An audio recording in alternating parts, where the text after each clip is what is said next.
Hoy sesión de cine. Bienvenidos. Hoy celebramos nuestro cine.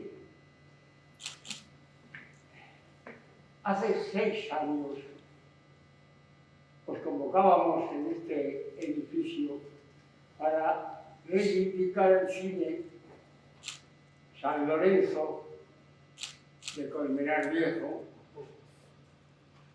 que fuera preservado. Hoy podemos congratularnos de que el Ayuntamiento ha adquirido aquel maravilloso edificio que trae tantos recuerdos. Parece que nuestra propuesta germinó y dio su fruto. Y dice, bienvenido sea él. Y le agradecemos y le elogiamos al Ayuntamiento. En este caso, os hemos convocado para recordar películas rodadas en Colmenar Viejo, que hay unas cuantas. Se cumplen aniversarios redondos en este... Me pierdo aquí. Veo la cifra 2015. Yo creo que estamos en 2025, pero por algo me lo han escrito. En concreto, de 1935, 1955, 1965 y 1975. Y os quería preguntar, ¿sabéis qué era una gacetilla publicitaria de cine? Os quería preguntar. No, me lo voy a preguntar yo, porque tampoco lo sé. Sí lo sé, pero bueno. Ahora lo miramos todo en el móvil. Oye, que yo he aprendido a manejar el móvil, ¿eh? Oh, soy un adaptado, pues ¿para qué? Ahora lo miramos todo en el móvil, pero hace unas décadas nos cantaban las frases publicitarias, tanto en la radio como en los periódicos. Esto sí que lo estoy oyendo ahora. Esto me trae a mí el recuerdo de aquellos tiempos. En la radio como en periódicos, para animarnos a ir al cine. Por ejemplo,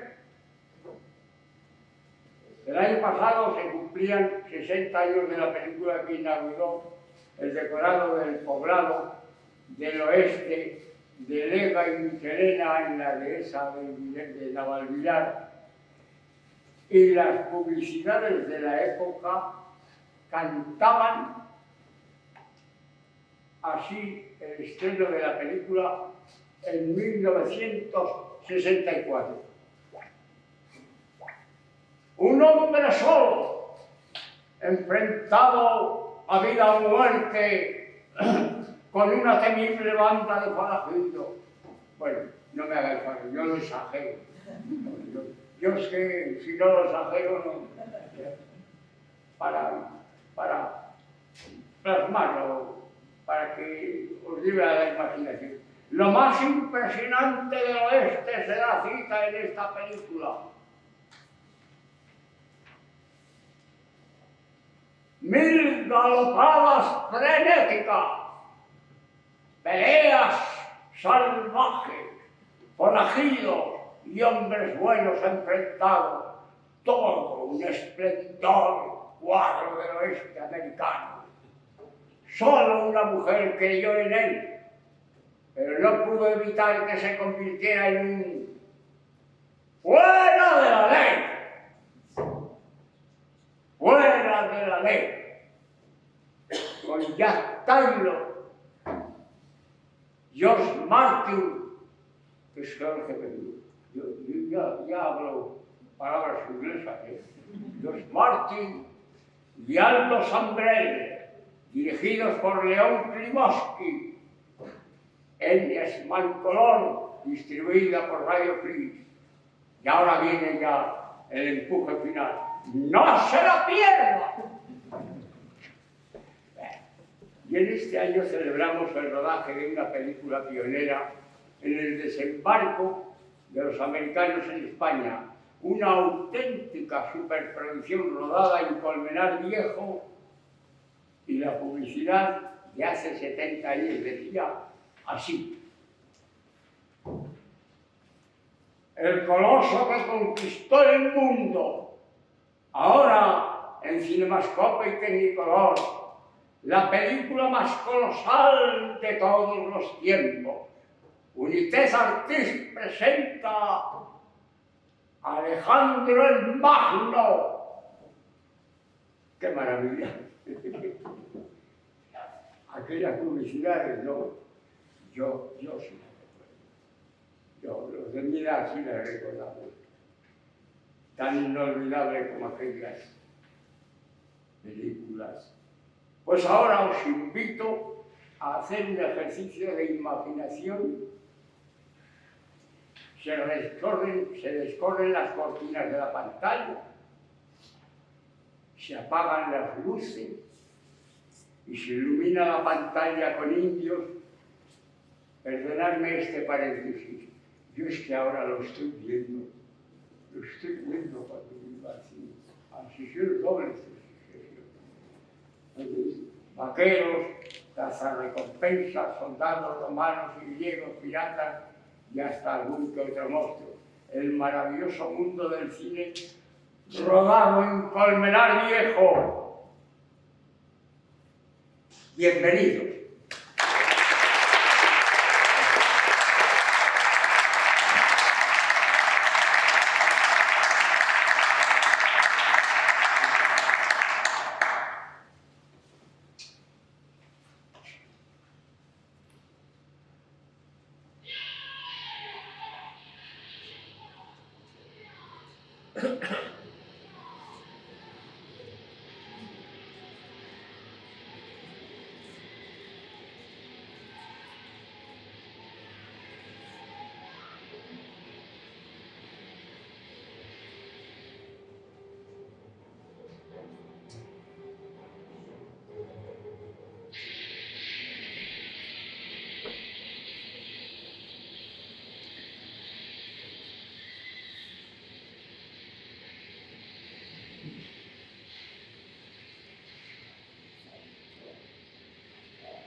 Luce bien la de esta y yo utilizo micro porque no tengo la voz tan potente como Saturnino. Bueno, esto que veis ahí es Alejandro el Magno. La película cumple ahora 70 años de rodaje. Se rodó en junio de 1955 en la dehesa de Navalvillar. Esto fue un poquito de...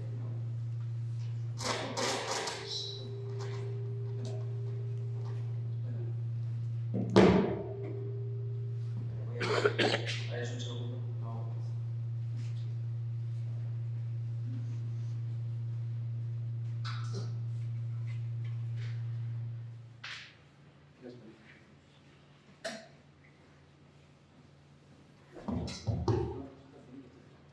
Os decía que se rodó en 1955, en junio de 1955, en la dehesa de Navalvillar.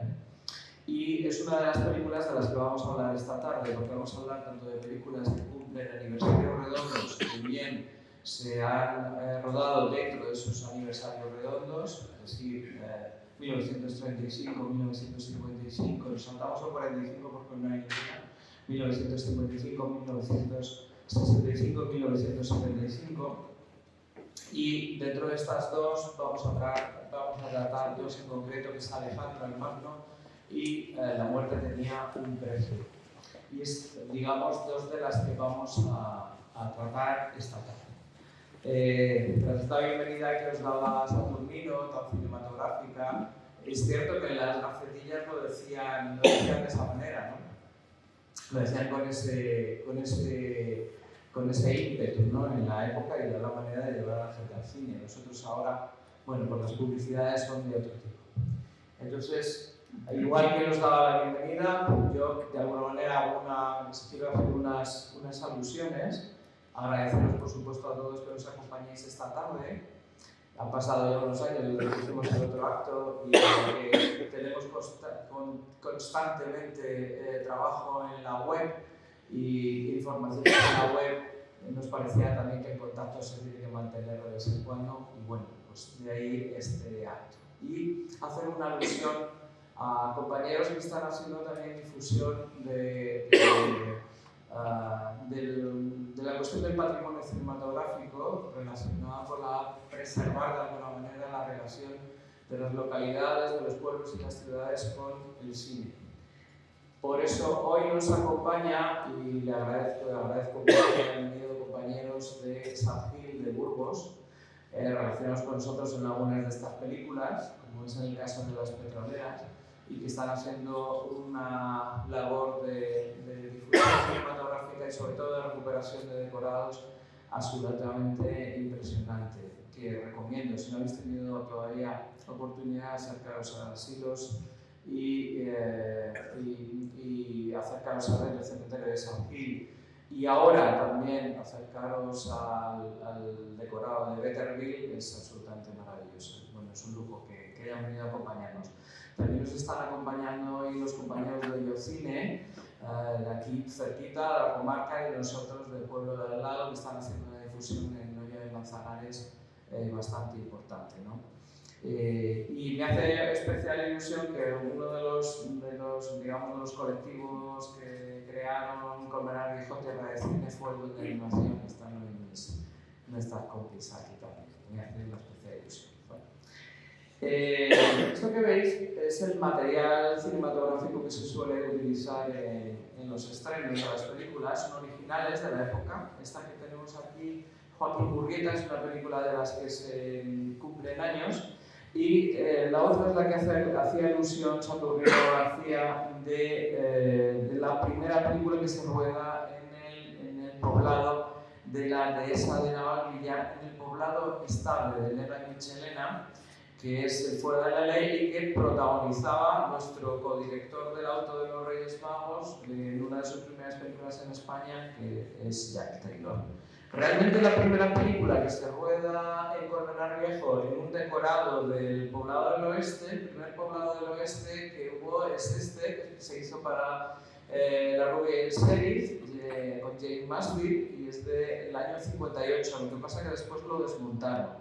Ese otro, que se monta en el año 64 o 63, para rodar en 64, ese otro sí que permaneció durante una década, y sí que es más que ve dentro de las películas. Y dentro de este otro material, una de las películas que vamos a hablar hoy, que cumplen años, es Café Implacable, y esto era lo que llevaban los representantes de las distribuidoras para convencer a los de los cines para que cogieran una película. Es decir, este material que os he enseñado y sí era para el público, pero este no. Este era un poco de uso interno, ¿no? Entonces llevaban a los pueblos y ¿cuál me traes? Esta te la recomiendo, y la dejaban. Eso es lo que se llama una guía publicitaria.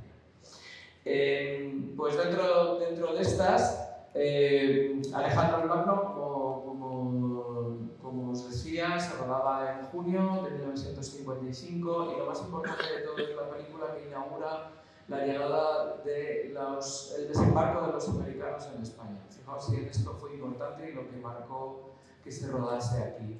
Habían rodado los americanos en 1951, Pandora y el holandés errante, que lo habían rodado en Tossa del Mar, y se había rodado Ricardo III en el Escorial, que eran películas con unos medios, bueno, importantes, pero no estos medios. Y aquí es donde aprendieron todos. Es la primera vez que se empieza a coger, como habéis visto ahí, a grandes masas de público.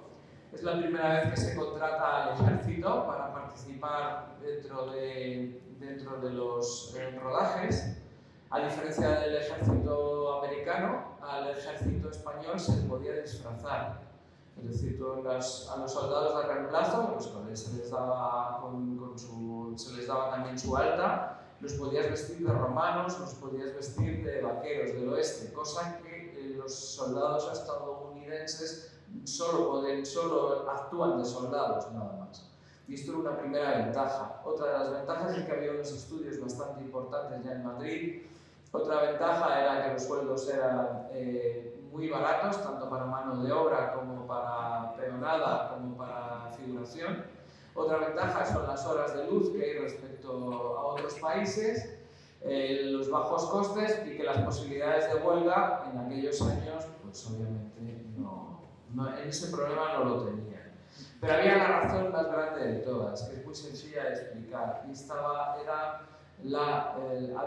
era un tiempo antes que se produjese una liberalización de capitales. ¿Realmente por qué viene? Es muy sencillo, porque los países potentes como Estados Unidos, como hicieron primero con Italia, habían invertido. En ese momento en que están llegando las bases americanas y habían invertido en muchas industrias aquí. Pero la peseta no podía salir del país. Si tú no puedes sacar la peseta, no puedes sacar los beneficios que tenías. Entonces, ¿qué se podía sacar? Las películas. Es decir, tú no puedes sacar 11 millones de dólares por la aduana, pero sí puedes sacar 10 latas de película de CID que valen 11 millones de dólares. Esa fue la razón fundamental de por qué vinieron a hacer esas películas. Más que todo eso que os he dicho, de lo barato y de los espacios. Realmente vienen a gastar el dinero que habían ganado aquí. Por eso tenían orden de gastar todo y por eso pagaban también. Esa es la gran explicación de por qué vienen, y la importancia de Alejandro el Magno es precisamente que es esa primera producción que abre, la siguiente que viene es Orgullo y Pasión, es la que abre la puerta a las grandes producciones y sobre todo es la que abre la puerta al western. Al primero que viene, que es La Rubia y el Sheriff, pero a partir de ahí, aunque vengan por otra vía, aunque las coproducciones del llamado Euro-Western realmente no vienen por una vía relacionada con los americanos, utilizan toda la infraestructura que se genera, porque en ese momento se generan más platós, se construyen muchos más decorados y existe una masa y una dinámica que después se va a repetir. Por tanto, Alejandro el Magno, rodada en los estudios Sevilla Films, en el plató 1 y 2, en el 3 por cierto estaban rodando los otros dos, que es una de las películas que cumplen años con producción con México, que luego vamos a comentar. Esa película, rodada en el Molar, y estas batallas en Colmenar Viejo, de las cuales hubo unas quejas importantes porque los carros, las cuadrigas dañaron bastante el terreno de la dehesa, y cuando vinieron para Espartaco y United Artists tuvo que justificar que en ese caso no iban a ser los daños tan grandes, a pesar de todo eso, esa película fue la que marcó. Pero no solo películas rodadas en Colmenar Viejo cumplen años, sino que también películas que se estrenaron a partir del año 35 en España. Nos referimos siempre a estrenos españoles.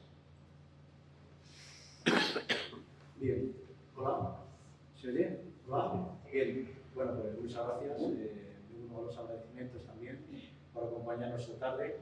Y pues, quisiera en estos momentos de peliculero dedicárselos a mi padre. El hombre tenía una cultura de pueblo, un buen padre, y resulta que en cierta ocasión se fue a la dehesa de Navidad como extra a rodar la película, ¿no? Y el hombre, cuando nos sentamos todos en la mesa, esa mesa de camilla a comer, pues el hombre tenía la cara desencajada y nos dijo muy serios, nos dijo: hijos, no vayáis nunca al cine porque todo es mentira. Y la verdad es que llevaba razón, todo es mentira, pero lo cierto es que es una mentira maravillosa porque nos hace soñar, y yo creo que hoy día soñar con espíritu crítico es lo más importante. Así que Santos va por aquí. Me ha pasado Víctor la palabra para hablar de 113, que curiosamente es una película del año 35, y hasta no hace mucho tiempo pensábamos que era la primera película rodada en Colmenar Viejo. El 113 es la primera adaptación cinematográfica sonora de la obra teatral El Soldado de San Marcial. Y El Soldado de San Marcial parece ser que, bueno, porque fue un hecho histórico en la Guerra de la Independencia, ya empujando a los franceses con las tropas aliadas, entre los ingleses y los españoles. Y bueno, pues dicen que fue un hecho histórico, que a un sargento pues, acusaron de matar a un conde, y en esto versa el 113. 113 es una película cortita, es una película del principio de las películas sonoras, con los problemas de sonido que tenía, dirigida, bueno, pues por Rafael J. Sevilla, un mexicano, productor, director, y más conocido en España, Ernesto Dix, actor y director español, ¿no? Y pues Ernesto es uno de los primeros directores que se enmarca en el mundo del teatro también, y bueno, también haciendo películas en español de las producciones de Hollywood. Lo interesante, y qué pena no tener una copia de la película para haberla puesto aquí, para verla, porque lo que fotografía son las canteras de la Río de Tejada.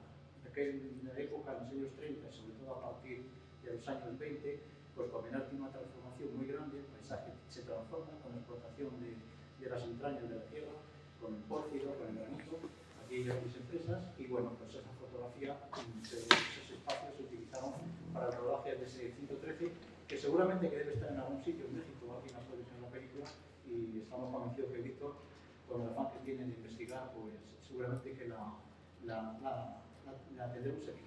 Lo importante es que es una de las primeras películas de cine mudo, no, perdón, de cine sonoro ya, a partir de los años 30 empieza la revolución así, pero bueno, me imagino que con los problemas que tenía el cine. Y muy rápidamente, para no pensar mucho en esta exposición, pues resulta que la primera película que se roda en Colmenar Viejo, al menos hasta ahora, porque esto es como la tacorta, y que pasando el chiste se va avanzando, se va descubriendo y todo lo que hemos aprendido de memoria. Bueno, pues ahora nos lleva al año 1921, ¿no? Un título muy curioso, La señorita inútil, que es una comedia que se estrena en el Real Cinema el 22 de junio de ese año. Y curiosamente el título yo creo que es bastante engañoso, porque debe ser, trata de una aristocracia, de una cierta posición, de una mujer que quiere romper los moldes familiares, etcétera, y trata cuestiones de género. Yo creo que es otra película que tiene que ser muy interesante. Y lo curioso, que sabemos del rodaje de esta película, porque le pasó algo muy interesante, muy curioso al operador, que era un gran operador, Alberto Arroyo, que era de Talavera y vino a rodar a Colmenar. Era un hombre que tenía pánico a los toros y tenía que rodar una escena con un novillo en la dehesa de Navidad. El ganadero lo tenía bien sujeto y se supone que la señorita inútil debía ir corriendo asustada, ¿no? Entonces el hombre estaba muy nervioso y cuando se va a echar la tela para empezar a rodar, cine sonoro, año 21, pues resulta que el animal hace un bufido. Este hombre, al verlo, se asusta de tal manera, sale corriendo, se mete en una tapia, se tapa y cuando mira, ve que el novillo está corriendo pero para el otro lado, ¿no? Y esta es una anécdota que si sabemos que se sacó la película aquí es porque un periódico lo contó como algo anecdotario y algo importante. Bien, la segunda película también es un hecho muy curioso y muy importante que ocurrió en el año 1933 en Colmenar Viejo, ¿no? Y es una película que sí que tenía más fama, porque sobre todo era una película que quería resaltar los valores del tenor de Fleta, de Miguel Fleta, y entonces hizo una película adaptada a su personaje, y bueno, pues era Miguelón, el último contrabandista. Era un traficante de armas que de alguna manera lo que buscaba en realidad era su amor, ¿no? Y los planos, la película está rodada en la zona de Huesca, la provincia de Huesca y demás, pero les faltaban algunos planos y entonces le mandan al velador a Dux, además Dux, a filmar en Colmenar Viejo. Colmenar Viejo había ocurrido un incidente, no me puedo extender, muy importante, una fuga muy importante en la prisión provincial de aquí, y la población y sobre todo la policía estaba más que mosqueada. Entonces, bueno, pues la anécdota está en que el operador empieza a encuadrar los planos y rápidamente viene un personaje raro mirando y fisgoneando por el pueblo de Colmenar Viejo para las localizaciones y rápidamente le detiene. Y lo curioso es que al día siguiente que llega ya el director con todo el equipo de rodaje y demás, pues vuelven a decir lo mismo, vuelven a buscar al operador, empiezan a mirar por el mismo sitio y lo detienen a ellos. Con lo cual, bueno, pues esa anécdota es la que nos ha llevado también a conocer la película de Es una película que además no triunfó porque en el principio tan incipiente el tema de cine sonoro con estas producciones y más, cantando y demás, pues no iba acoplado, no iba al mismo ritmo el tema del sonido con el tema de los fotogramas, ¿no? Y bueno, pues no tuvo mucho éxito. Por lo tanto, bueno, pues lo importante es hablar que está el 113 en el año 1935, en la época de la República. 2 años antes se acuerda aquí también El último contrabandista, para proyectar a Miguel Fleta en el mundo del cine, que ya estaba proyectado en el mundo del cante, naturalmente, y curiosamente que en el año 21, y además el espacio de la Dehesa de Navarilla ya empieza a ser fotografiado en estas producciones, aunque en el año 21 pues es una película muda y que esperemos que algún día nos sorprenda y pegamos un grito con esa película, sobre todo por el tema que y por mí nada más. Yo creo que ahora lo que vamos a hacer es, a la limón, mi compañero Carlos y yo, os vamos a hablar un poquito, muy brevemente, de esos rodajes que tuvieron lugar aquí en los años 55, como está diciendo Víctor Mantellano, 65 y 75. Vamos a leer el texto, muy sencillito, y vamos a ir avanzando. Empiezo yo. Pues empiezo yo. Bien, el 9 de abril de 1955 se estrenaba en el Cine Callao, Madrid, la coproducción de España con México, Nosotros dos. Está dirigida por el mítico Emilio Fernández, conocido como Emilio Fernández, y está protagonizada por la estrella italiana Rossana Podestà. Es una historia de amor, es muy castellana. La película está rodada en blanco y negro. Por supuesto sale la ermita de Nuestra Señora de los Remedios, que será muy retratada, muy fotografiada en otras tantas películas. Y también está rodada en los terrenos de la carretera que nos lleva hacia el pueblo de San Agustín de Guadalix, enmarcado, lógicamente, con algo tan importante para nosotros que rápidamente cuando lo vemos en el cine identificamos la película, que es el Cerro de San Pedro. El 22 de febrero de 1965, en el Cine Palacio de la Prensa de Madrid, se estrenaba Joaquín Murrieta. Es un western dirigido por George Cernan, sobre un joven mexicano que se acaba convirtiendo en un forajido, con rodaje en el poblado del oeste de aquí de la Dehesa de Navarilla, de Michelena, y está protagonizada por Jeffrey Hunter, el Jesús de Rey de Reyes, más Arthur Kennedy y Jack Taylor. Y nos vamos un mes después, es decir, si me ha dicho que es el 22 de febrero del 65, ya os hablo del 22 de marzo del 65. Esta se estrena en el Cine Pub de Madrid y se estrena la película El dedo en el gatillo. Ya podéis suponer de qué pasó. Es un western hispanoamericano con producción y dirección de Cinefilm sobre un trío de yanquis que buscan un tesoro tras la guerra de secesión. Está protagonizada por Roy Calhoun y con el rodaje en el poblado oeste de Michelena, en la Dehesa de Navarilla. El 24 de mayo de 1965 se estrena en el Cine Rialto de Madrid Los Cuatreros, rodado en el pueblo del oeste de Michelena, en la Dehesa de Navalvillar. Se trata de uno de los primeros westerns de producción española que se realizan antes de los de Sergio Leone. Dirige Ramón Torrado, protagoniza el inglés Edmund Farrell. Y si queréis podéis cerrar los ojos perfectamente, porque parece que esto lo estamos radiando. Y ahora, si estuvisteis escuchando la radio, podéis estar haciendo cualquier cosilla que va a dar lo mismo. Nos vamos al 18 de octubre del año 65 y nos vamos al Cine Imperial de Madrid. Un cine pequeñito, poquitito, muy bonito, es una pena que haya desaparecido. Ahí estrenaron Los 100 Caballeros. Está inspirada en las famosas asturianas, una obra de Lope de Vega, y está dirigida por Vittorio Cortázar. Estamos ante una coproducción entre España, Italia y Alemania sobre la dominación musulmana en la península ibérica y, por supuesto, esa película nos pone cabalgada, nos ponen escaramuzas por la Dehesa de Navarilla. El 18 de octubre de 1965 se estrena en el famoso Cine Palacio de la Prensa de Madrid Nobleza Baturra. Se trata de la tercera de las versiones de la historia de la moza baturra que pierde la honra por una copla que reza: a eso de la medianoche dice que han visto saltar a un hombre por la ventana de María de Pilar. Está dirigida por Juan de Orduña, quien había actuado en la versión de Florian Rey, y está rodada en nuestra ermita de Nuestra Señora de los Remedios. Bueno, pues el 13 de diciembre de ese mismo año, del año 1975, en el cine también imperial, como os he dicho anteriormente, se estrena Judas. Es un western italo-español que está ambientado en la Norteamérica del siglo XVII, dirigido por Mateo Cano, y está protagonizado por Jack Taylor y con Daniel Martín, que repite el papel indígena del último mohicano. El rodaje es muy interesante porque se hace en el fuerte de Medina, en la Dehesa de Navarilla.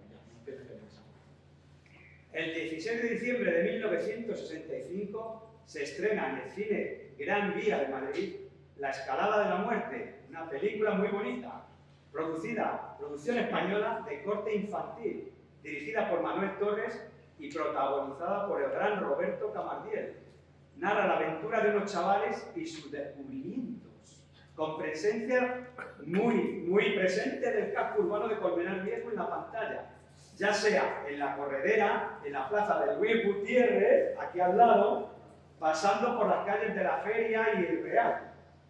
Cerramos el año 1965 y nos vamos al año siguiente, al 1975, vamos, a la década siguiente, perdón, 1965, nos vamos al cine Carlos III de Madrid y bueno, sentados en nuestra butaca nos disponemos a ver el blanco, el amarillo y el negro, que nos encontramos con uno de los westerns que rodó el gran Sergio Corbucci en la Dehesa de Navarilla. En este caso se trata de una parodia del género que está producida por Italia, España y Francia y está protagonizada por el famoso Guillermo Gemma, Eli Wallach y Tomás Millán. El rodaje en el poblado del oeste de Michelena, una vez más, hay un diálogo inolvidable en el rancho de Tulio Galicia, en la Dehesa de Navarilla, donde María Isbert y Eli Wallach están hablando solo a base del título de Turo Western. El 5 de mayo de 1975, en el Cine Madrid de la capital, se estrena La Banda de Hyde, protagonizada por la gran Geraldine Chaplin, y este western, ya que es un western, coproducción de Elías Querejeta con Alemania y dirigida por Volker Vogel. Narra la turbulenta llegada a una ciudad americana de 4 expulsados de Baviera, rodada otra vez en el poblado del oeste de Michelena, de esa de Navarilla. De verdad que no os miento si os digo que iba con mi novio por la calle Fuencarral y el 14 de junio del año 75, por esas fechas, que fue cuando se estrenó en el Cine Paz de Madrid, Hay que matar a B. Y recuerdo perfectamente ver el rótulo de la película en el Cine Paz. Es algo que recuerdo perfectamente. En la película es de, como sabéis, de José Luis Buró y está dirigida esta producción entre España y Suiza. Está protagonizada por Daniel McCoy, que no sé si lo he pronunciado bien, y Burgess Medellín. Yo ayer intenté ver la película, vi unos minutos y la verdad es que es interesante lo que os voy a contar a continuación porque es muy curioso. Entonces es sobre una operación de un crimen político en un país sudamericano y aquí viene lo que os quiere decir, que en el rancho de Tulio Galicia, la de San Navidad, está totalmente transformado, simulando de alguna manera un motel de la carretera norteamericana, ¿verdad? Con un surtidor de gasolina, la verdad que a mí me llamó poderosamente la atención. Y el 11 de agosto de 1975, en el Cine Boulevard de Madrid, se estrena Bienvenido Mr. Cliff, una película que me trae grandes recuerdos. Fútbol. Y además fui extra de niño, con una banderita de Barcelona. Estamos ante un intento de explotar cinematográficamente la enorme popularidad que entonces tenía un presentador. Que era un futbolista, Johan Cruyff, y lo protagoniza un presentador de televisión, que era Joe Rigoli, con la dirección de Tullio De Micheli y el rodaje en el casco urbano de Colmenar, os lo garantizo que era por mis barrios. Y estaban por la colonia de Cristo del Perdón, en la plaza de Luis Gutiérrez, que bajaba el coche por aquí con Joe Rigoli como Cruyff, y los chicos con la banderita, que decíamos clic, clic, clic, clic, clic. Me acuerdo toda la vida. Nos sacaron del colegio, por cierto, para venir a hacer la película. Y en el Caserón, actualmente es en el Centro Cultural Pablo Ruiz Picasso. La discoteca Marina también se echaron unos bailes. Bueno, ya solamente nos queda comentar dos películas. El 25 de agosto de 1975, en el Cine Lido de Madrid, se estrenó El desafío de Pancho Villa. El otro guionista de Samuel Broston, Philip Jordan, produce este western de cierto carácter paródico sobre Pancho Villa, ¿no? Ese personaje histórico. La película está dirigida por Eugenio Martín y está protagonizada por Telly Savalas y por Chuck Connors.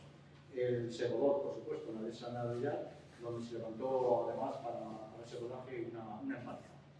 El 17 de noviembre de 1975 se estrena en el Cine Salamanca, nada menos, de Madrid, Caza Implacable. En este caso estamos hablando de una producción angloamericana y dirigida por Don Medford. Está rodada en la Aresa de Navalvillar y donde se construyó ex profeso el edificio de una escuela. Es un western muy violento. Está protagonizada por Oliver Reed, Candice Bergen y por Jim Hammond, que recientemente, como sabéis todos, ha fallecido de formas extrañas. La última película de las que cumplen años es El viaje fantástico de Sinbad, de Gordon Hessler, que se estrenó el 22 de diciembre de 1975 en los cines Consulado del Regio. Normalmente no hablamos mucho de los estudios Tablada, hablamos mucho de los estudios Tablada, que son los que están en la dehesa de Navalvillar, y no tanto de los Verona. Y os explico muy rápidamente. Los Verona estaban en territorio de Colmenar y era donde está exactamente ahora mismo el Ayuntamiento de Tres Cantos. Estos estudios se hacen cuando, digamos, ahí no existía más que el apeadero de la línea Madrid-Burgos y tan solo había una casita más. Los propietarios de los estudios Roma, que son los actuales Mediaset, Telecinco, los que están en la carretera de Fuencarral, necesitaban un espacio, digamos, para rodar exteriores que estuviese electrificado. Y montan estos estudios. Los montan en el año 66, 67, y la película que debuta es El Diablo Cojuelo con Alfredo Landa. Y después, nada más y nada menos que se hacen películas súper importantes dentro. Pues se hace Viajes con mi tía, de George Cukor, se hacen Los interiores de Tristana, de Luis Buñuel, se hace El viaje fantástico de Sinbad, de Gordon Hessler, y ya en los últimos años se rueda Atame, de Pedro Almodóvar, se rueda Los guerreros del sol, y se rueda La grieta de Juan Piquer, una superproducción de terrores acuáticos. Para El viaje fantástico de Sinbad, no había, el barco siempre estuvo ahí, el barco estuvo en la planicie, estuvo en ese espacio, nunca hubo más mar que ese. Si lo veis, está rodeado por maquetas, realmente el terreno es ahora como si estuviéramos mirando hacia Alcobendas desde Tres Cantos, y lo que hay alrededor, lo que queda del palacio del lado de la derecha, es una maqueta. Si veis la película, hay un momento en el que se descoló realmente que no había mar y se ve cuerda larga y se ve un solo momento. Pero lo demás siempre, el barco era muy interesante porque estaba a tamaño natural y tenía suspensión hidráulica, con lo cual se podía pues, mover y demás. Deciros que los estudios después pues, se fue simultaneando cuando ya estaba Tres Cantos S.A., con la sede de Tres Cantos S.A. y con el Centro Cultural, el primer Centro Cultural que hubo en Tres Cantos.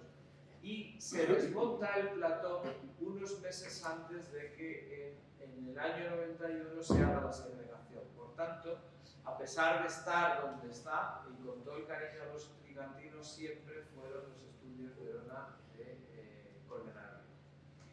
La siguiente película que cumple años, a la que nosotros queremos dedicarle espacio, es La muerte tenía un precio. La muerte tenía un precio, quizá es la película que realmente desata el boom del Eurowestern. Y si bien un primer gran éxito había sido por un puñado de dólares, esta aún más, la segunda de la trilogía del dólar, es la que, digamos, ya hace que todo el mundo se lance y todo el mundo copie. Si la primera película se había rodado fundamentalmente, menos un poquito en Almería, se había rodado fundamentalmente en la Comunidad de Madrid, en una partecita en los estudios CEA, otra parte en la Casa de Campo madrileña, en el pabellón de Toledo, de la antigua Feria del Campo, en Aldea del Fresno, junto al río, fundamentalmente se había rodado en el poblado Golden City de Hoyo de Manzanares. Y en el caso de La muerte tenía un precio, se rueda, ahí ya sí que más fundamentalmente en Almería y en Granada, pero vuelven tanto al poblado Golden City para rodar la secuencia de Tucumcari como por primera vez ya en el oeste, Sergio Leone viene a rodar el poblado de White Rocks dentro de la película. Sergio Leone ya había venido 2 veces a rodar por aquí. La primera es Los últimos días de Pompeya, que aunque la firma Mario Bonara, realmente la rueda él. Lo que pasa es que el otro estaba ya muy malito y le dejaron, pero la dirige Sergio Leone y se rueda en la Plaza de Toros de Colmenar. Eso era el circo romano, ese mundo del circo romano. Y después vuelve a hacer el Coloso de Rodas, que lo hacen también en la Pedriza. Y vuelve en esta ocasión. Digamos que el metraje rodado en Colmenar no es de lo más grande, pero vuelvo a decir que es de lo más importante, aparte porque hay una anécdota en la que decía el propio Sergio Leone, le dijo a Michelena que era el poblado más bonito, el poblado del oeste más bonito que había visto nunca, por la pendiente y demás, y porque le recordaba al Old Taxon, ¿no? Pues bien, hay que imaginarse a Clint Eastwood, que entonces era un segundón porque Leone no había querido ni para por un puñado de dólares, para esta ya sí, pero para por un puñado de dólares él quería a James Coburn, quería a Charles Bronson, quería un actor de este tipo y sin embargo lo contrataron a él. Entonces era un señor que compartía coche, tenían un solo coche para todos, que se echaba siestas en el coche porque nadie sabía hablarle en inglés. Solo le hablaba en inglés el ayudante de dirección y el traductor, nada más. Bebía botijo como todo el mundo. O sea, ahora no lo imaginamos aquí esta estrella que es, pero tenía un bocadillo y una pieza de fruta. Le doblaba en las escenas de mayor meneo un rejoneador, Manuel Vidrier, y los sábados no tenía doble, porque los sábados Vidrier toreaba. Entonces no había doble para la estrella, para Clint Eastwood. Un solo coche, no rulón, te cambias en cualquier parte. Así empezó Clint Eastwood tanto en Por un puñado de dólares y La muerte tenía un precio. La verdad es que ahora, siendo quien es, se hace un poco difícil pensar en él, ¿no? Pero ahí nació la trilogía que compartimos. Bueno, pues todas estas localizaciones que hemos dicho entran en la tercera parte. En la tercera acercamiento en el bueno, el feo y el malo entra fundamentalmente las localizaciones de Burgos. Aquello sí que ya fue otra cosa, porque ya era otro tipo de producción, ya era otra producción, las 2 primeras eran muy baratas, pero sí que fueron películas que pasaron a la historia y merecen ser recordadas ahora pues, en un clip, antes de que recordemos uno de los artífices más importantes de la saga, que fue el músico.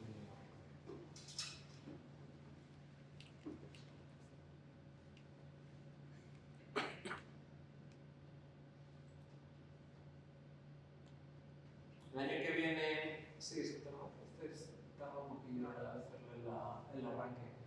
El año que viene supongo que se celebrará por todo lo alto y sobre todo allá en Burgos el bueno feo. You remember him, don't you? He's Clint Eastwood. And him, John Wells. The great actor Gian Maria Volonté. They were the men who excited you so in For a Fistful of Dollars. Here they are, united once more. Clint Eastwood and Gian Maria Volonté, under the inspired direction of Sergio Leone, better known as Bob Robertson. And for added good measure, Lee Van Cleef, in a fast-moving film crowded with action. For a few dollars more.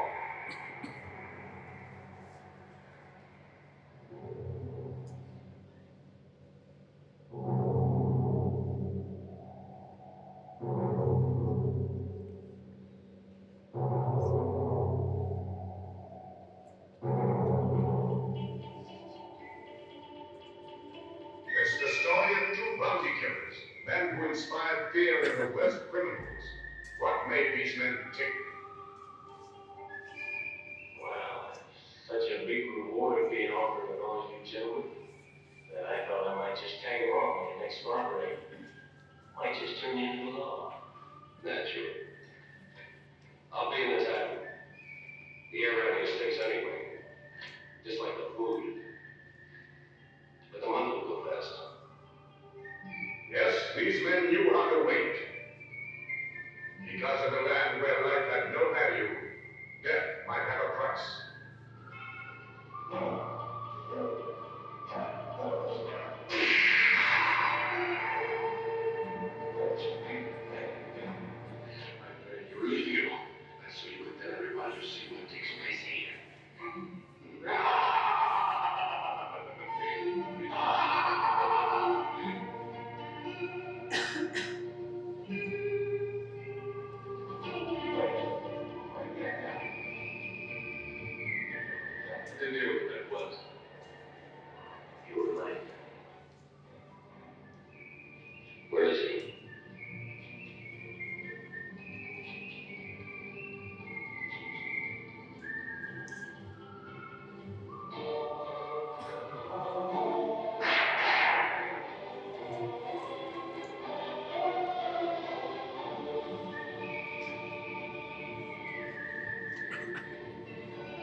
once more.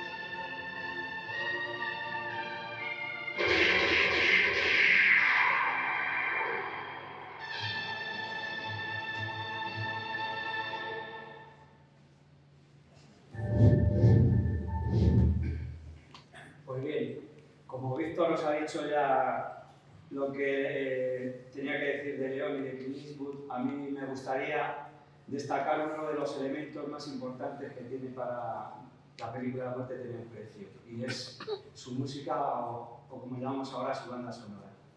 ¿Quién no ha silbado alguna vez o ha tarareado alguna vez el tema principal de esta peli? Seguramente que todos. Pues no es otra nada más que nada menos que del maestro Ennio Morricone, uno de los compositores más importantes que ha dado el ámbito cinematográfico. Para mí, desde luego, el más importante. Ha tocado todos los palos, todos.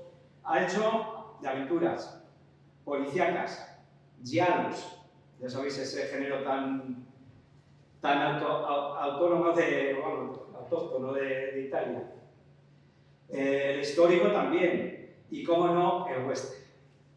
Curiosamente, de tocar todos estos palos, nada más le han dado el Oscar en una película no hace mucho, que la dirigió Tarantino, y en Los Ocho Odiosos. Encima, lo curioso de todo ello es que fueron descartes de otra película, de La Cosa. Es un poquito paradójico que no le dieran cuando estuvo nominado por La Misión, cosa que le sentó muy mal, y se lo dieron a Herbie Hancock por Alrededor de la Medianoche, que siempre dijo que había plagiado algo de la música, el mismo Morricone, o sea. Y luego en Érase una vez en América, que es otra gran banda sonora suya, no le nominaron por una cuestión técnica, una tontería. No salía en los títulos finales de la película. Por esa idiotez no le nominaron. Pero bueno, a lo que estamos, aquí venimos a hablar de La muerte tenía un precio. Pero antes de hacer La muerte tenía un precio, hubo dos bandas sonoras que ya había hecho antes. Una es una película, también western, que se titula Gringo, aquí se tituló Gringo, y en Italia Duelo en Texas, que está dirigida por Ricardo Blasco y Mario Cayano. Y luego, Las pistolas no discuten, que esa sí algo está hecha aquí en Colmenar. En esta la música es completamente distinta, aunque tiene su toque de Morricone, la oís, es esta, la oís, y no es igual. Estas películas se llaman proamericanas, es decir, la historia son las que normalmente contaban las películas americanas, los western americanos. Pues bien, la música va acorde con ella. Pues hasta que no surge y hace la conexión con Leone, hace por un puñado de dólares, y en ella hace una revolución musical. Musicalmente introduce la guitarra eléctrica, que ya la habían hecho por ahí, pero en conjunto, pero aquí sale como solo. Y encima lo mezcla con el silbido de Alessandro Alessandroni. Además añade sonidos como el chascar del látigo, campanas, coros, gritos. Todo esto, estos ingredientes, los lleva a La muerte tenía un precio. Vuelve a contactar con Sergio Leone, que por cierto, no lo he dicho, pero estuvieron de niños en el colegio juntos, pero no sabían que estaban juntos. Se conocieron luego más posteriormente. Y en La muerte tiene un precio, la banda sonora es más sofisticada. En esta conserva Alessandroni en el silbido, la guitarra eléctrica la sigue conservando y la toca Damario, y introduce un elemento nuevo. Ese elemento nuevo es el arpa de boca, el que llamamos vulgarmente el pelo. Pium, pium, pium. que para la grabación fue bastante complicado más que de tocar, tuvieron que manipular ahora en el estudio de los sonidos y tal. Y esto lo hizo para remarcar el primitivismo más radical que había en la América más profunda. La trompeta, la que oís en la esta, es de Michel Acereza, que también ha hecho alguna banda sonora también aparte. Y el coro es de una maravillosa soprano que es Eda de Oso, ¿sabes? Que también hace en Érase una vez en el oeste, aquí allá, hasta que llegó su hora, que es preciosa, que si os dais cuenta en los partidos de Madrid para un minuto de silencio, esa música que ponen es de hasta que llegó su hora. Y luego hay una particularidad que a mí me gusta porque tiene la conexión que tienen Morricone y Leone, y es que en esta película, en Hasta que llegó, en La muerte tiene un precio, la música la asocia muy directamente a cada personaje. Al manco, Eastwood, le pone un silbido y una flauta. ¿Por qué? Porque su personaje es huidizo y veloz. Al coronel, que es Van Cleef, le pone el arpa de boca en su lado más agudo. Pero, sin embargo, le pone un coro femenino que revela el aspecto más refinado y sutil del personaje. Y otra cosa, y de los aspectos, y ya estoy terminando, es la cualidad de que en las películas de Leone y con Morricone, la música parte desde el interior de la escena, como un sonido ambiental, pero progresivamente se va convirtiendo en banda sonora, suena todo de golpe al final. Y esto, para mí, es la simbiosis perfecta de Leone con Morricone, y hace que el éxito que tenga todas las bandas sonoras, que a partir de esta, esta de la anterior, toda la filmografía de Leone va a estar acompañada de Ennio Morricone. Y luego, para terminar, ya sí que sí, la influencia que crearon, tanto Leone como Morricone están los dos, para mí están muy unidos. Se hicieron multitud de westerns que pusieron su música, y quiero destacar como directores a Sergio Corbucci y a Sergio Sollima, que son para mí los mejores después de Leone. Y luego incluso hubo parodias, como lo hemos comentado antes Fernando, en el blanco, el amarillo y el negro, que es del propio Corbucci, que en el mismo es ese autoparodia. Y de Morricone salieron pues, bastantes músicos más. Bruno Nicolai era generalmente el que le dirigía todas las películas, todas las partituras que creaba. Y incluso, igual que en el otro surge otra parodia del mismo Alessandroni en la película El Puro, que le homenajea, pero vamos, es un poquito imitación, digamos. Y luego pues, surgieron como Gianni Ferrio, Francesco De Masi, Piero Piccioni, etcétera, etcétera. Hasta 36 westerns hizo con varios directores, Morricone. El rey de la banda sonora nos dejó en julio de 2020 con más de 500 bandas sonoras. No hay sucesor, pero podemos decir que estuvo en Colmenar Viejo, al menos con su música. Esta parte ya está. Antes de abrir un poquito, si queréis hacer alguna pregunta, y por supuesto que cierre Saturnino, como dirían en misa, unos avisos. Primero deciros que si luego cuando terminemos queréis echar un vistazo a estos paneles que hicieron para los 50 años de las petroleras.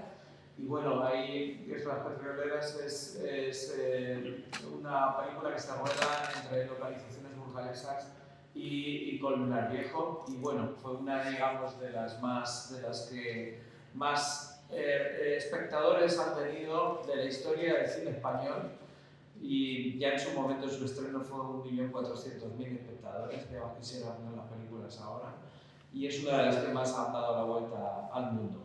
Entonces, bueno, pues nos parecía importante tener este elemento aquí. El segundo es que este año pasado hemos colaborado en este libro, hemos participado en el libro sobre Oroville, western pionero español, y con el que recoge el guión de Eduardo García Maroto. Esto le pasa un poco como a la película del 113, que son películas invisibles, no existen. Esta se quemó en un incendio en Madrid Film, y ahora es invisible. Nos pareció importante que al menos que ha aparecido el guión se pudiera recoger. ¿Por qué? Es la primera película del oeste que se hace en España y se hizo en serio. Y se hizo 2 años después de la Guerra Civil. Y se hizo en La Pedriza. Y nos parecía como muy interesante.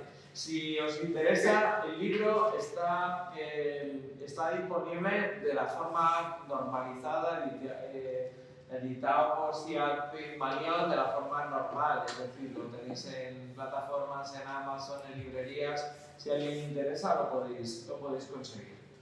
El siguiente elemento que contaros es que en mayo vamos a organizar un día de explicación sobre el terreno de lo que fue el poblado del oeste de White Rocks, el poblado del oeste que había junto a la base de helicópteros de Remedios.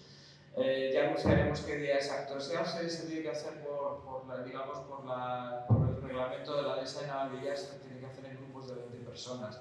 Entonces haremos varias horas de visitas esos días. Lo haremos públicamente, pero obviamente va a haber que inscribirse. Ya explicaremos un poco la forma. Y va a ser la siguiente actividad que hagamos respecto desde Colmenar-Viejo, Tierra del Cine. Y después deciros que nuestro compañero Lino, al finalizar, os va a mostrar, os va a dar a cada uno un marcapáginas de recuerdo de este acto, que es una reproducción de una entrada de cine del Cine Prados. En los años que se proyectaron estas películas, pues había 3 cines en Colmenar, estaba en España, estaba en San Lorenzo y este era el cine viejito, en Prados. Está marcado como entrada infantil, por eso tiene butaca 1 de la fila 1, porque precisamente en las primeras 5 líneas era donde se sentaban los niños. Entonces, bueno, pues cuando terminemos ahora, a la salida os daremos uno o los que haya, todos los que queráis.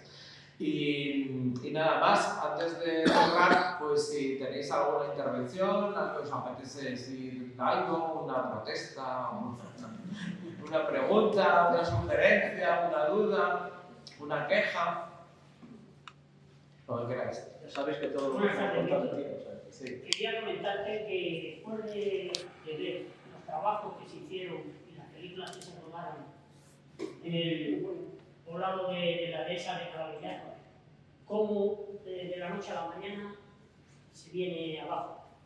¿Quién fue el causante? ¿El ayuntamiento? ¿La dejadez? En concreto ese decorado tiene una explicación muy sencilla. Se desmonta, no se destruye ni se desmonta. Y se desmonta porque en 1973, que también os digo que ya se rodaron muy pocas películas del western, se desmonta porque el Ministerio de Defensa, no sé si se llamaría entonces la guerra o la defensa, no creo que la defensa, decide ampliar la base. Porque de hecho, donde ahora están las ruinas del poblado, realmente era una parte del poblado coge una de las esquinas que hay ahora detrás de la valla de la base de helicópteros. Desmontan todo y el plan era montarlo en la nueva ubicación, que es donde están ahora los estudios Arostegui y donde están los estudios Tablada, que se montan en el año 74. El plan era hacer esos platós que hay ahora y revestirlos como si fueran de edificios del oeste.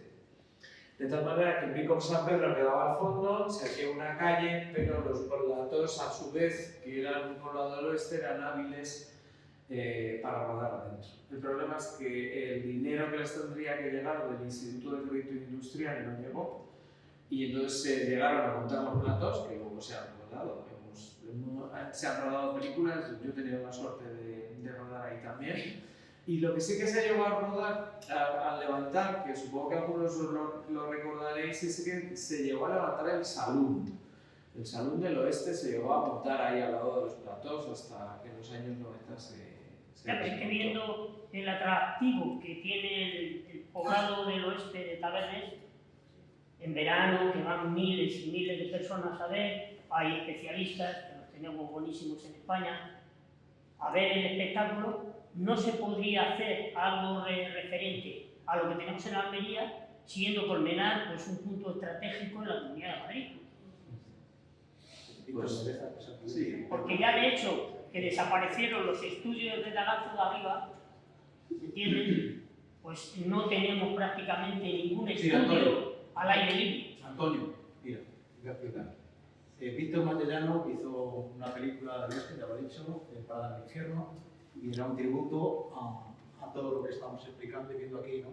Porque, al fin y al cabo, Colmenar Viejo, como bien ha dicho él en una ocasión, no deja de ser, no dejó de ser un plato cinematográfico. Yo creo que el breve repaso que hemos dado lo dice. Se hizo ese decorado con un amor tremendo, se hizo la película con un amor tremendo, y se luchó con un amor tremendo ante la institución municipal para que fuera un reclamo en relación a lo que tú estás exponiendo, ¿no? Que yo creo que era un clamor popular, ¿no? Que al fin y al cabo la Dehesa de Navalillar, respetando su uso tradicional, uso ganadero, pero también con los yacimientos arqueológicos que hay, y con este recurso podría dar, pues eso, un gran atractivo al pueblo de Colmenar Viejo, explotado racionalmente, ¿no? ¿Qué ocurrió? Pues que voy a ser muy racional, porque quiero decir que ahora mismo pues, las relaciones parece que han cambiado un poquito con el ayuntamiento, y me explico, este recordatorio de películas que ha hecho y que con este final que hacemos nosotros, de alguna manera pues parece que se abren un poquito los ojos, ¿no? Pero eso se tiró de la noche a la mañana con nocturnidad y alevosía, y sufrimos lo indecible precisamente porque ese amor, ese cariño que habíamos puesto a la Asociación de Cine, y en especial a nuestro compañero Víctor, se había hecho como algo verdaderamente especial. Y se nos tiró, sin un diálogo previo, sencillamente acabaron con toda esa ilusión y con todas esas posibilidades. De todas formas, como nosotros solemos ver la botella medio llena, pues sí que esperamos que este ciclo de películas, este acto, lo de recuperar el cine San Lorenzo, que también se hizo aquí, se promocionó precisamente para aquí, lo han comprado, bueno, pues sea, digamos, que el principio de una nueva amistad y de una nueva proyección cinematográfica, que yo creo que nos va a venir muy bien a todos, porque, como he dicho anteriormente, más que nunca lo que necesitamos es soñar.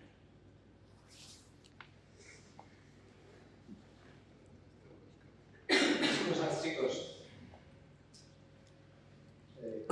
Una pregunta.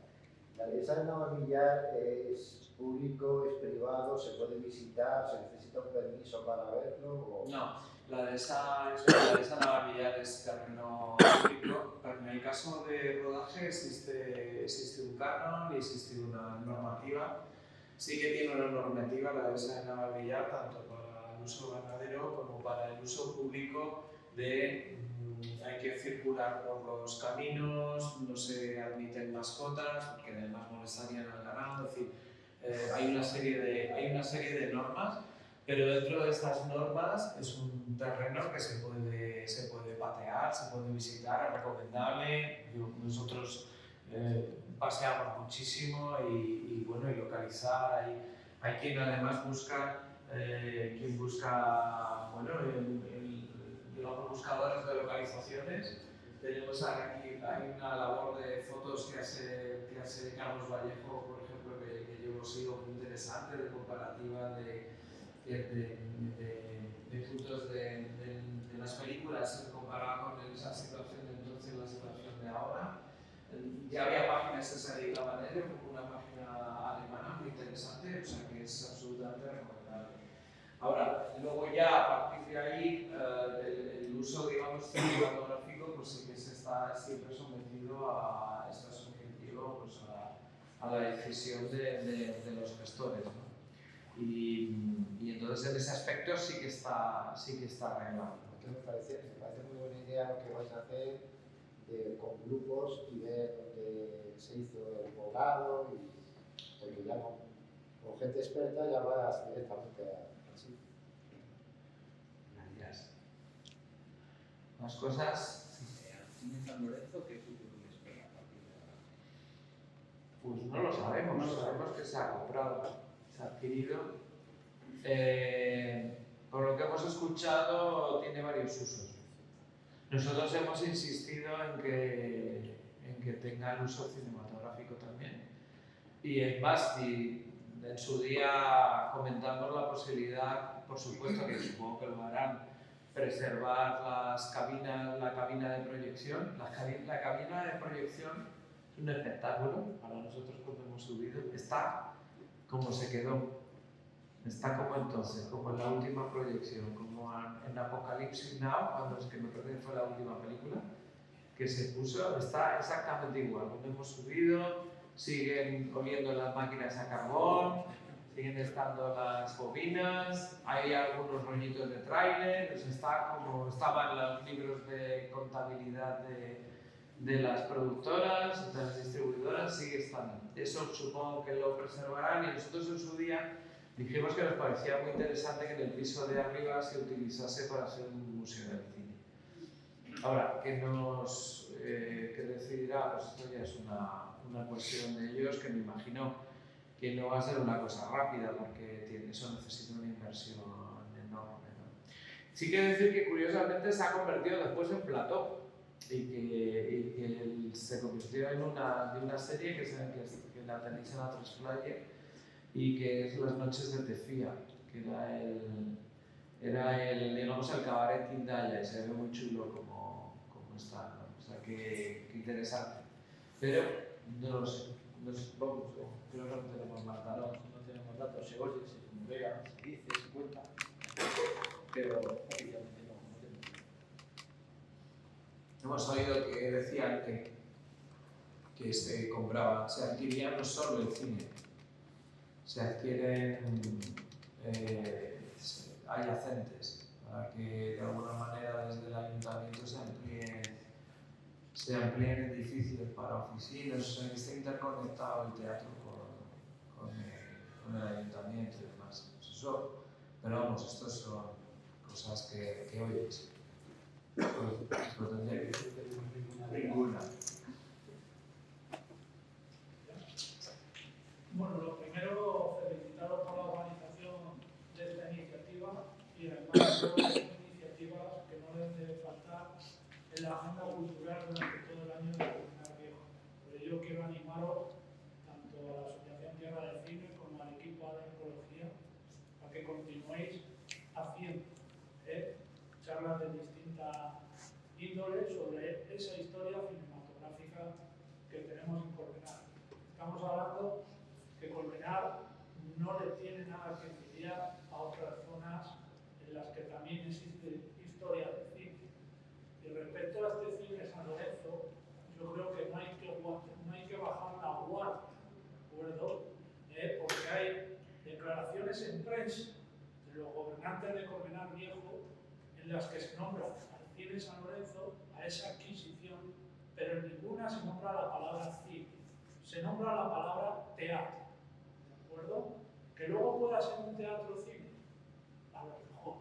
Pero creo que aquí se ha mencionado ya durante la charla los distintos cines que había en Colmenar: en España, en San Lorenzo, el cine viejito o Prado, perdón, que es el que vas a simbolizar con la entrega de esa entrega. Nos queda el cine San Lorenzo. Yo creo que su esencia de cine no debemos dejar que se pierda, y debemos luchar por que se conserve. Y que ese sea el nuevo cine municipal de Colmenar Viejo, en el que se albergue esa sala de cine, pero también el cine municipal, el Museo Municipal de Cine de Colmenar, que creo que sabemos todos que hay suficiente historia como para llenarlo. Aparte, no se dice que el centro de Colmenar está muerto, pues a lo mejor un lugar como este podría ayudarnos a revitalizar ese centro. Entonces, simplemente animaros a ello. Sabéis que por parte nuestra vais a tener el apoyo en la difusión de esas visitas que vais a organizar. Y respecto a la duda que se ha planteado de esa, matizar un poco, de esa es de titularidad municipal, es decir, es dirigida por el Ayuntamiento de Colmenar Viejo, la entrada es completamente libre, es decir, cualquier persona puede entrar, pero siempre y cuando respete el plan de uso y gestión de la ADS, que es la que la regula. De ahí que cuando hagáis esa visita, pues sabéis que por grupos de más de 20 hay que solicitar el correspondiente permiso. Así que por mi parte nada más, daros las gracias por esta iniciativa y animarlos a continuar en la lucha de difundir la historia del cine de Colmenar, que ya digo, no es poca, es mucha y creo que puede ser un revulsivo y sobre todo un principio activo para la atracción de visitantes y turistas al municipio. Gracias. ¿Alguna más? Una pregunta. Sí. De las películas que se rodaron aquí en Colmenar y en la zona, tanto en Manzanares como por aquí, llegaron a América y ¿cuál de las películas que se rodó aquí en Colmenar fue la más difundida? La que más dinero... Yo creo que sin duda la película que más veces se ha visto en Pico San Pedro. Yo creo que siempre digo lo mismo, el Pico San Pedro lo vemos X personas, pero el Pico San Pedro lo han visto millones y millones de personas gracias a Espartaco de Stanley Kubrick. Ha sido sin duda por encima, aunque el Cid ha sido muy potente y el mito de los remedios se ha visto gracias al Cid. El Cid ha dado la vuelta al mundo, pero la dehesa naval del Pico San Pedro se ha visto en todos los países desde el año 60, se ha visto veces y veces. O sea, si hubiera que cuantificar los millones de personas que han visto el terreno, es impresionante. Yo creo que es sin duda la película más grande que se ha rodado jamás, por supuesto. Pues despide don Saturnino, nos da usted la despedida.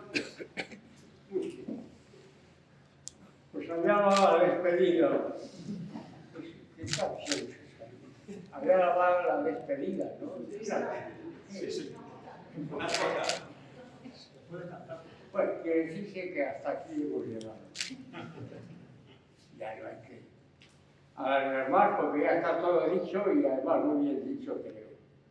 Porque yo, como no oigo, yo soy la publicidad de la época de una de las películas homenajeadas. Aquí entro yo. Uno de los más apasionantes pasajes de la Revolución Mexicana. Tierno y violento, amable e iracundo, sencillo y orgulloso. Así era Pancho Villa. El desafío de Pancho Villa, una producción de Granada Films con Telly Savalas, Chuck Connors, dirigidos por Eugenio Martín. Y otra contaba otra. Esto es muy bueno, esto es muy bueno. Cuando dos hombres se hallan frente a frente, revólver en mano, la muerte es un deber. ¿Se contó? Bien, bien. Y de Hispanic Film presenta Caza Salvaje de Oliver Reed. Aquí sí que me pierdo, no domino el inglés, y este señor que ha muerto hace unos días, Gene Hackman. Ay, pobre Gene Hackman, dice aquí, y yo lo asumo diciéndolo, expresándolo.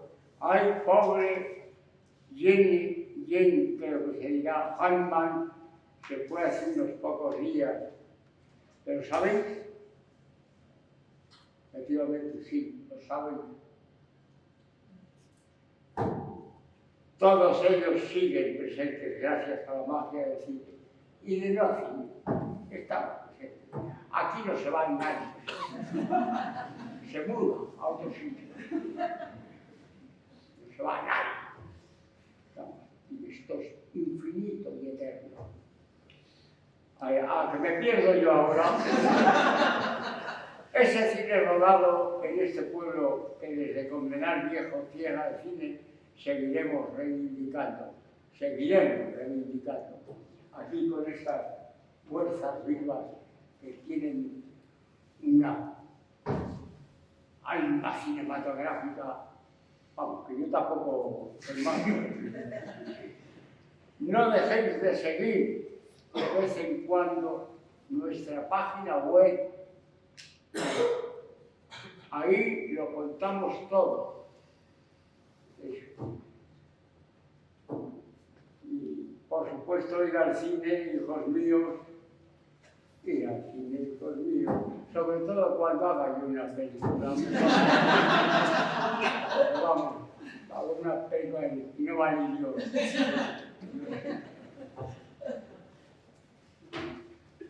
Hasta luego. Hasta la próxima.